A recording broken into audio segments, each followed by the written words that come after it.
దేవుని సంగమా, యేసుక్రీస్తు పరిశుద్ధ నామంలో మీ అందరికీ శుభ శుక్రవార శుభములు తెలియజేసుకుంటూ ఉన్నాను. ఇప్పటి వరకు మనం విన్నటువంటి 4 మాటలు, యేసుక్రీస్తు పలికినటువంటి 4 మాటలు వివరించినటువంటి ప్రతి ఒక్కరికి నా హృదయపూర్వకమైనటువంటి వందనాలు తెలియజేసుకుంటున్నాం. 5వ మాటకు మనం వచ్చాం.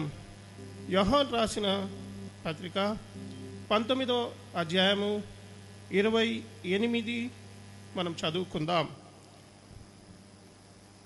అటు తర్వాత సమస్తమును అప్పటికి సమాప్తమైనదని యేసు ఎరిగి లేఖనము నెరవేరినట్లు నేను దప్పికొనుచున్నాననేను. ప్రార్థన చేసుకుందాం.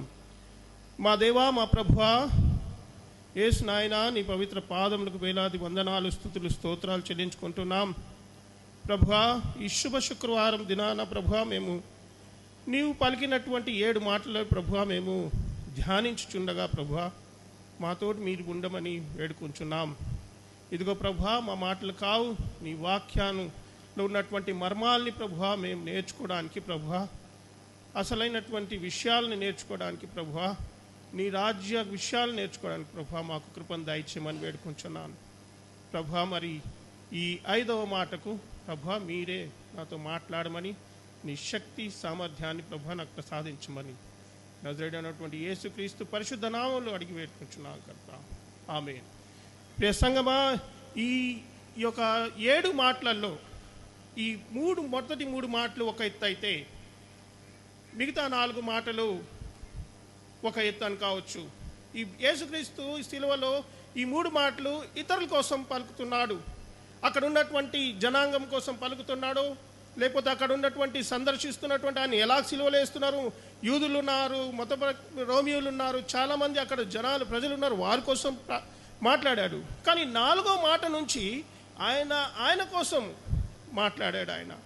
ఆయన కోసం అంటే యేసుక్రీస్తు ఆయన ఏమి అనుకుంటున్నాడు అనే ఒక మాటలు మనం చూసుకుంటూ ఉన్నాం. 5వ మాటలో మనము చూసుకుంటే చాలా త్వరగా ముగిస్తాను నేను.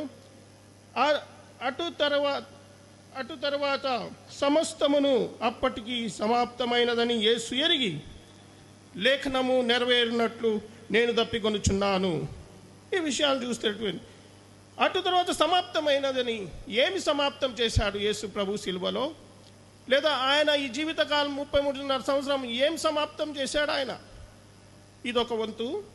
రెండవది లేఖనములు ఒక నెరవేర్పు.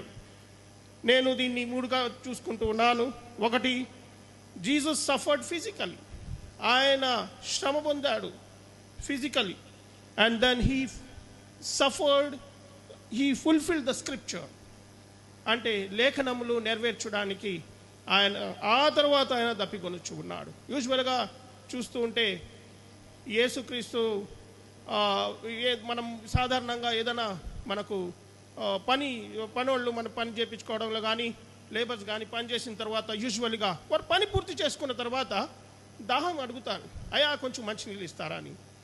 అదేవిధంగా నేను భావిస్తున్నాను యేసుక్రీస్తు ఆ విధంగా దప్పికొన్నాడా ఇక్కడ. అయితే ఈ దాహానికి ఒక మర్మం ఉంది. ఏంటి ఆ దాహానికి? There is a literal meaning in this thirst and there is a metaphoric in this thirst. అంటే ఈ లిటరల్ మీనింగ్ అంటే ఏంటంటే, సహజంగా చాలామంది మనం వింటూ ఉంటాం, ఆయన దేవుడు కదా, ఆయనకేం దెబ్బలు తగులుంటాయిలే, ఆయన భరించుంటాడా, ఆయన దేవుడు, ఆయనకేమి. లేదా మనం అనుకోవచ్చు, చాలామంది అంటారు దేవుడు ఆయన థర్స్ట్గా అని ఉంటాడు ఏదో అని. కానీ నో, మనం ఒకవేళ చూసినట్లయితే నిన్నటి దినాన సాయంత్రం 6 గంటల నుంచి ఈరోజు మధ్యాహ్నం 3 గంటల వరకు సమయంలో ఇంకా ఆ మరణ ఛాయల దగ్గర ఆయన కమ్ముకుంటూ ఉన్నాయి. ఆయన చివరి దశలో ఉన్నాడు, చివరి గవనిలో ఉన్నాడు ఆయన. అప్పుడు ఆయన అంటూ ఉన్నాడు, నేను దప్పికొనుచున్నాను. బహుశా ఆయన క్షమించేశాడు అందరినీ, ఆయన చేయాల్సినటువంటి పనిని మొత్తం పూర్తి చేసేశాడు. ఆయన నేడు నీవు నాతో పరదేశంలో ఉంటావని, పరదేశం అనేది ఒకటి చూపించాడు అక్కడ. అంతకుముందు యోహాను సువార్త చదివినట్లయితే అన్ని విషయాలు ఆయన ఏమంటాడంటే, నాకు యోహాను సువార్త అంటే చాలా ఇష్టం.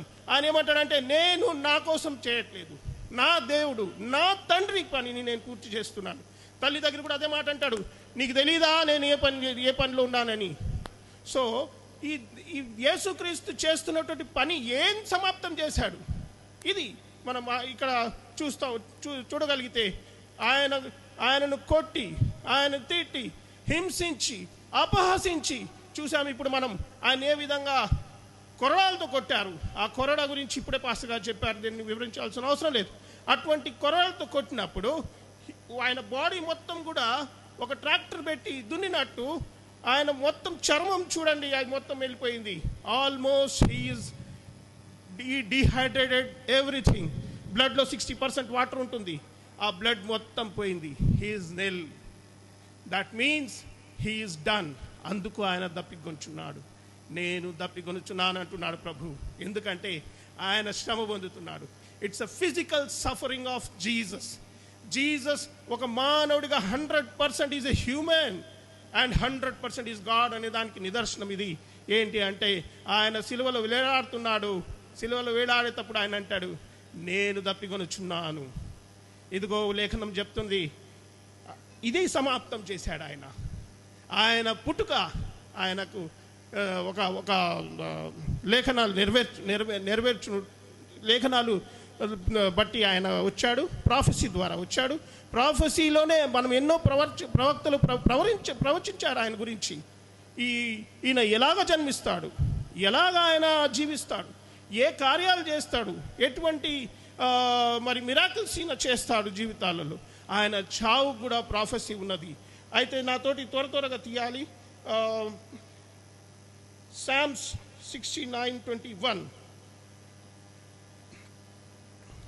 Can somebody read for me in Telugu? వారు చేదును నాకు ఆహారంగా పెట్టిరి, నాకు దప్పి అయినప్పుడు నాకు చిరకను త్రాగనిచ్చిరి.